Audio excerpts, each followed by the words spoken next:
नमस्कार, स्वागत है आपका हमारे YouTube चैनल सीधी बात विद श्रेया में। और आज हम बात करेंगे मध्य पूर्व की। ईरान और इजराइल के बीच तनाव एक बार फिर से खतरनाक मोड़ पर है, जहां ड्रोन, मिसाइलें, एयर डिफेंस और जवाबी हमलों के बीच सवाल यही है, क्या ये सिर्फ टकराव है या किसी बड़े युद्ध की आहट। आज हम आपको बताएंगे कि ये लड़ाई क्यों शुरू हुई और इसका पूरा इतिहास क्या है, आज की ताज़ा स्थिति क्या है और खास तौर पर भारत पर इसका क्या असर पड़ेगा। तो चलिए शुरू करते हैं। ये कहानी आज की नहीं है। ईरान और इजराइल की लड़ाई लगभग 40 साल पुरानी है। 1979 की क्रांति के बाद ईरान की नई सरकार ने इजराइल को अपना दुश्मन घोषित कर दिया। ईरान का साफ कहना है कि इजराइल को मान्यता नहीं, वहीं दूसरी ओर इजराइल को डर है कि अगर ईरान परमाणु हथियार बना लेता है तो उसका जो अस्तित्व है वो खतरे में पड़ सकता है। यहीं से शुरू हुआ छाया युद्ध यानी शैडो वार, जहां सीधे युद्ध नहीं होता लेकिन गुप्त हमले, साइबर अटैक और प्रॉक्सी लड़ाइयां चलती रही हैं। अब समझते हैं कि आखिरकार प्रॉक्सी युद्ध क्या है। तो आपको बता दें कि ईरान इजराइल से सीधे नहीं लड़ता है, बल्कि उसके समर्थित संगठन लड़ते हैं, जैसे कि लेबनान में हिजबुल्लाह, गाजा में हमास, यमन में हुती विद्रोही। इजराइल का आरोप है कि इन सबको ईरान हथियार और ट्रेनिंग देता है। वहीं इजराइल भी सीरिया और दूसरे इलाकों में ईरानी ठिकानों पर हमला करता रहा है। वहीं पिछले कुछ वर्षों में ये छाया युद्ध खुली झड़पों में बदलने लगा, जैसे कि ईरानी सैन्य ठिकानों पर हमले, इजराइल पर ड्रोन और मिसाइलें, एयर डिफेंस सिस्टम का इस्तेमाल। हालात तब ज़्यादा बिगड़े जब दोनों देशों ने पहली बार एक दूसरे की ज़मीन को सीधे निशाना बनाया। यही वो मोड़ था जहां दुनिया को लगा अब यह जंग काबू से बाहर जा रही है। इस समय की जो स्थिति है वो बेहद संवेदनशील है। ईरान ने अपने कई इलाकों में हाई अलर्ट और एयर डिफेंस एक्टिव किया हुआ है।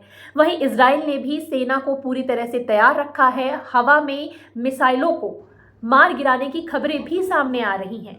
वहीं अमेरिका इस पूरे घटनाक्रम पर अपनी नज़र बनाए हुए है और साथ ही इजराइल के साथ खड़ा भी दिखाई दे रहा है। दूसरी तरफ रूस और चीन भी संयम बरतने की अपील कर रही हैं। मतलब साफ है, एक चिंगारी और पूरा मध्य पूर्व जल सकता है। आखिरकार इस युद्ध में दुनिया क्यों परेशान है? तो आपको बता दें कि ये लड़ाई अगर बढ़ी तो तेल सप्लाई प्रभावित होगा, समुद्री रास्ते बंद होंगे, वैश्विक महंगाई बढ़ेगी और कई देश इसमें खिंच सकते हैं। खास तौर पर हॉर्मुज़ जलडमरू मध्य, जहां से दुनिया का बड़ा हिस्सा तेल गुजरता है।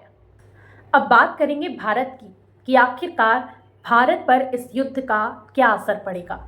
तो आपको बता दें कि भारत अपनी ज़रूरत का बड़ा हिस्सा तेल मध्य पूर्व से आयात करता है। अगर युद्ध हुआ तो तेल का जो दाम है वो बढ़ जाएगा, यानी कि पेट्रोल और डीजल के दाम बढ़ सकते हैं, रोज़मर्रा की चीज़ें महंगी हो सकती हैं, एयर रूट प्रभावित हो सकता है, फ्लाइट महंगी या फिर लेट हो सकती हैं।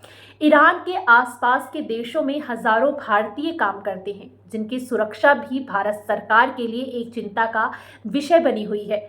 इसी चिंता को जताते हुए प्रधानमंत्री नरेंद्र मोदी ने क्या कुछ कहा है, वो भी आप सुनिए।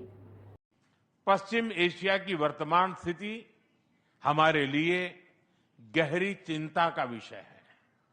भारत डायलॉग और डिप्लोमेसी के माध्यम से सभी विवादों का समाधान का समर्थन करता है। इस क्षेत्र में मौजूद सभी भारतीय नागरिकों की सुरक्षा के लिए हम सभी देशों के साथ मिलकर काम करते रहेंगे। अब सवाल ये उठता है कि क्या विश्व युद्ध तीसरा हो सकता है? फिलहाल जवाब है नहीं, लेकिन खतरा नज़रअंदाज नहीं किया जा सकता है। फिलहाल अभी जो बड़े देश हैं वो पूरी तरह से जंग से बचना चाहते हैं, लेकिन हालात बिल्कुल नाजुक हैं। अब सवाल ये उठता है, क्या तीसरा विश्व युद्ध हो सकता है? फिलहाल जवाब नहीं है, लेकिन खतरा जो है वो नज़रअंदाज नहीं किया जा सकता है। अभी बड़े देश पूरी जंग से बचना चाहते हैं, लेकिन हालात बेहद नाजुक हैं। तो ये था ईरान और इजराइल के टकराव का पूरा इतिहास, ताजा स्थिति और भारत पर असर। अगर ये वीडियो आपको अच्छा लगा हो तो लाइक, शेयर और कमेंट करना ना भूलें और इस तरह की तमाम अपडेट्स के लिए सब्सक्राइब करें सीधी बात विद श्रेया। नमस्कार।